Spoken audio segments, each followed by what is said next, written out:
माटी के झिझिरावा जगमग जगमग करे हो कि डोइनी के जियारा चले हो। हे सखी हो चला बौधी माई के अथाना कि डोइनी माई से बड़ी डरे हो।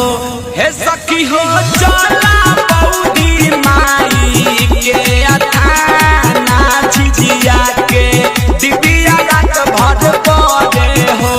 ए सखी आया है चल ना पुरबारी टोला पछमारी टोला। अरे ये सखी वो जगह जगह मिलेला। अरे चलो ना मुखिया जी की टोला। अरे घर कठो की चाल मिलेला। हाँ हाँ झिझिया के गीत उठावो गाँव भर घूम के गरियावो डोइनी के मनावा जोरो भाभरा तो फर परो झिझिया के गीत उठावो गाँव भर घूम के गरियावो डोइनी के मनावा जोरो भाभरा तो फर परो करे जादू टोना जबऊ घर से तोहरे हो जबऊ घर से तोहरे हो। ए सखी हो चला सान सारी के अथाना की डोइनी माई से बड़ी डरे हो। ए सखी हो चला बौधी माई के अथाना की डोइनी माई से बड़ी डरे हो। ए सखी अक्का ये सखी अरे चल ना डोइनी के दुआरिया पर। अरे चलो ना डोनी के खूब भर गरिया चलो ना।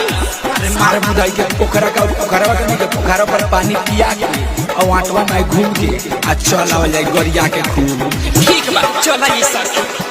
साल भर पता ना लागे रहे चिन्हा रहो नमी में जो दुनिया सौतीन हो जाली छीना रहो। साल भर पता ना लागे रहे चिन्हा रहो नमी में जो दुनिया सौतीन हो जाली छीना रहो। अजय चंद्र सबद सुख की तू ना भोदी हो अशोक की तू ना भोदी हो। ए सखी हो चला सोमे माई के अथाना की डोइनी माई से बड़ी डरे हो। ए सखी हो चला